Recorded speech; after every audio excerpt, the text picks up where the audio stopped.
Hello बच्चों, कैसे हैं आप सब। स्वागत है आप सभी का हमारे चैनल एजुकेशन हब में। बच्चों, आज मैं आप सभी के लिए जो स्टोरी लेकर आई हूँ वह है Mowgli Mowgli the jungle boy. वैसे तो यह एक पूरी बुक है जो कि रुडयार्ड किपलिंग के द्वारा लिखी गई है। तो आज जो मैं स्टोरी आपको सुनाने जा रही हूँ वह उसका बस उस बुक का एक छोटा सा पार्ट है, एक छोटा सा हिस्सा है।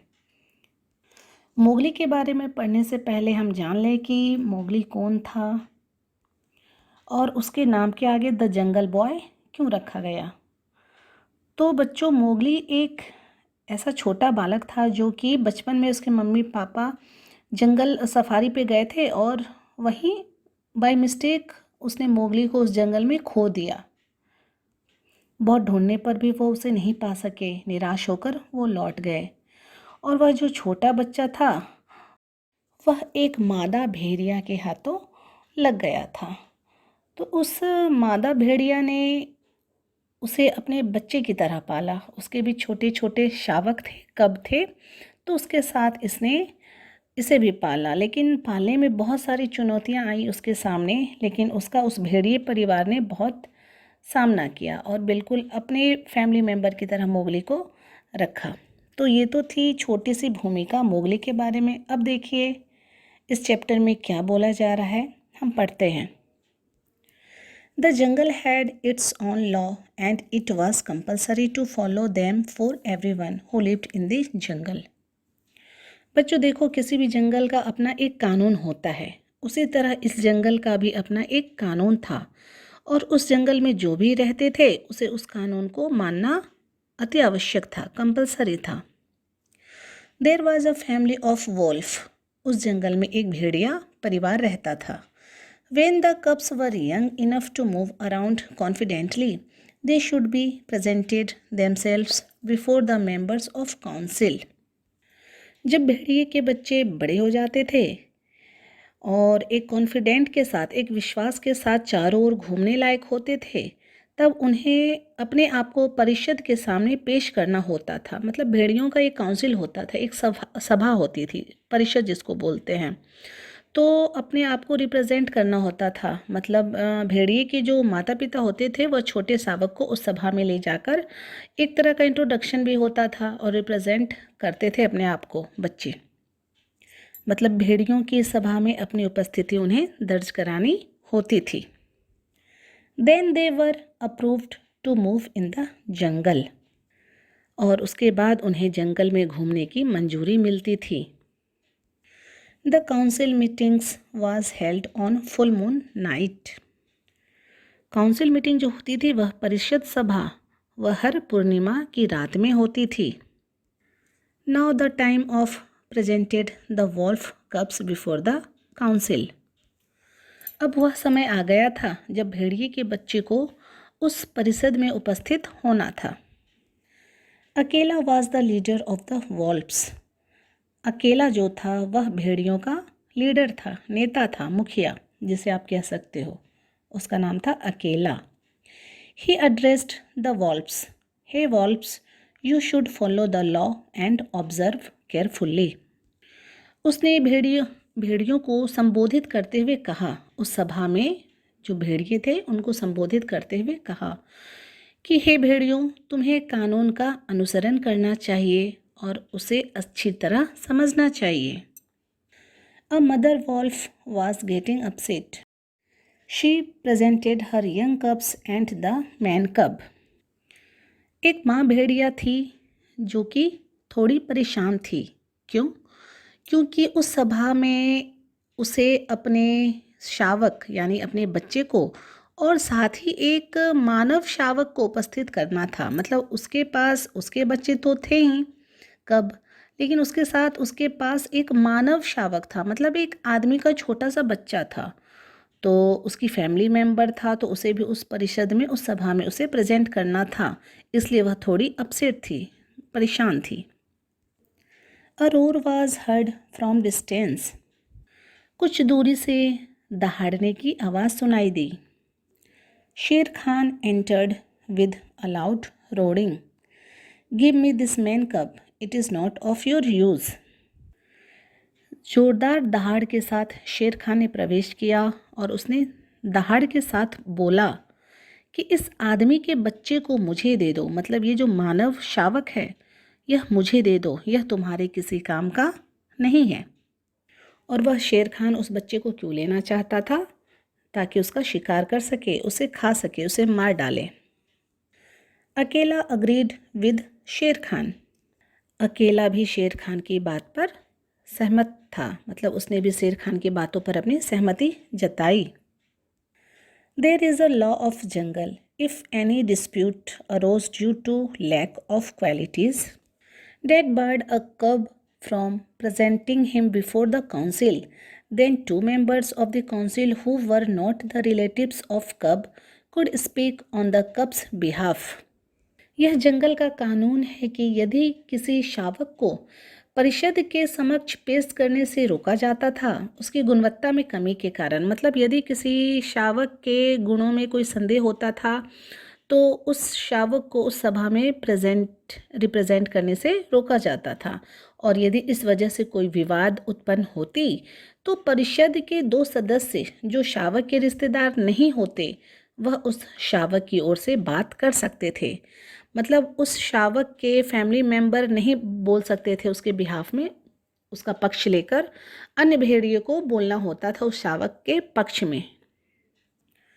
सो Akela asked Who wants to speak for the man cub? इसलिए अकेला ने पूछा कि कौन इस मानव शावक के लिए बोलना चाहता है। There was a complete silence for some time. वहाँ कुछ समय के लिए सन्नाटा छा गया। Mother Wolf was in wonder who would speak up for her little man cub. माँ भेड़िया आश्चर्य में थी कि उसके छोटे मानव शावक के लिए कौन बोलेगा। Baloo the big brown bear who taught the law of jungle to everyone. Baloo एक बड़ा भूरा भालू जो सभी को जंगल का कानून सिखाता था। ही declared I will speak for the man कब। उसने ऐलान किया, मतलब उसने घोषणा की कि मैं इस मानव शावक के लिए बोलूँगा। I will teach him all the laws of jungle. I see that there is no harm to him and by him.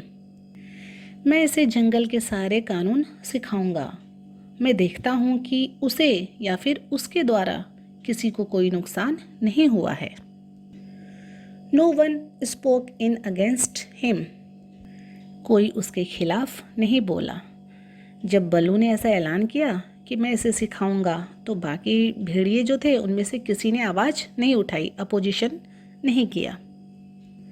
So Akela asked who will be the second voice to support the man cub. तो अकेला ने पूछा कि इस मानव शावक के support में, इसके समर्थन के लिए दूसरी आवाज़ कौन है। एक तो बलू ने बोला, दूसरा कौन है जो इसके सपोर्ट में खड़ा होना चाहता है। It's amazing Bagheera the black panther spoke.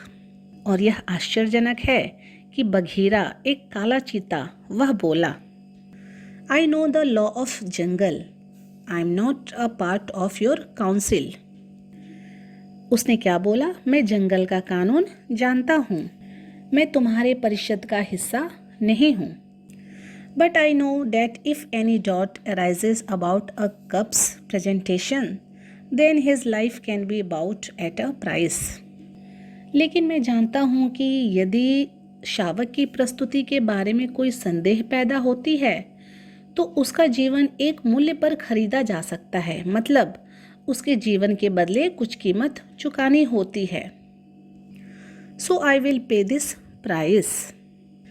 तो मैं वो कीमत चुकाऊंगा। I have killed a bull just about half a mile from here. मैंने यहाँ से लगभग आधा मील दूर एक बैल को मारा है।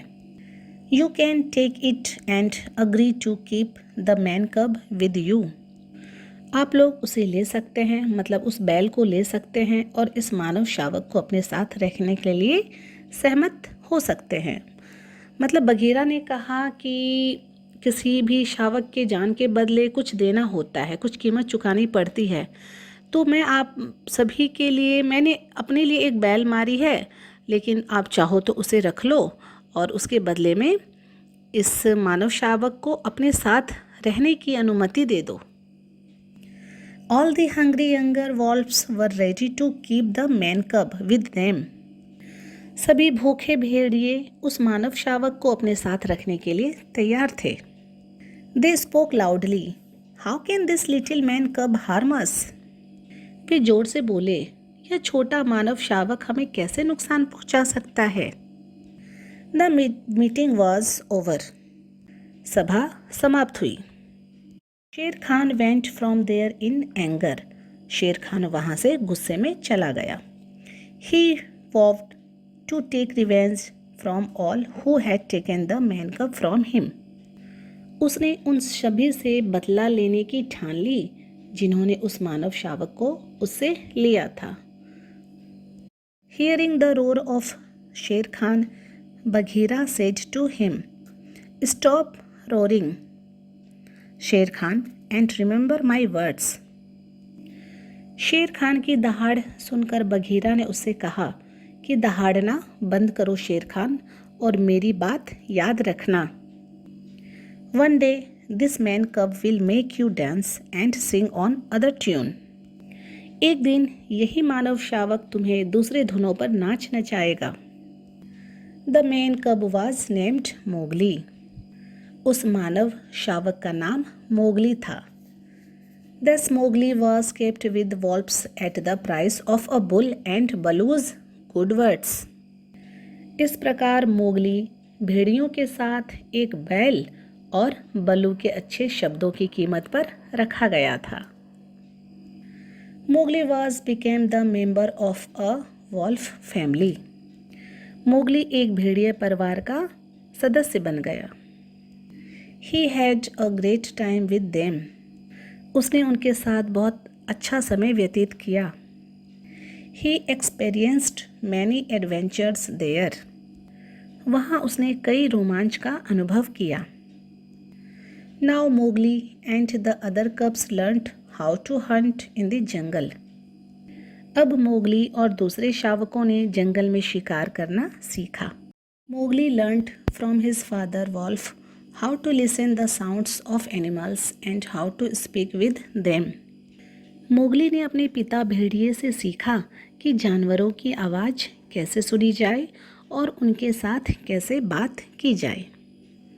तो बच्चों, ये चैप्टर यहीं ख़त्म होता है। मैंने शुरुआत में ही कहा था कि एक छोटा सा पार्ट है। द जंगल बुक है एक स्टोरी जो पूरी मोगली पर ही बेस्ड है और जिनके राइटर रुडयार्ड किपलिंग है। तो उनकी बुक से ही यह छोटी सी स्टोरी, यह छोटा सा पार्ट लिया गया है।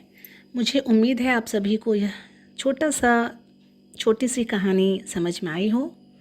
तो जल्दी से इस वीडियो को लाइक करें, शेयर करें, और जिन बच्चों ने अभी तक सब्सक्राइब नहीं किया है वो सिर्फ स्टोरी सुनते हैं, तो बच्चों आप जल्दी से सब्सक्राइब कर लो ताकि ऐसी ही अच्छी और आपके सिलेबस की स्टोरी में लेकर आऊँ। Thank you.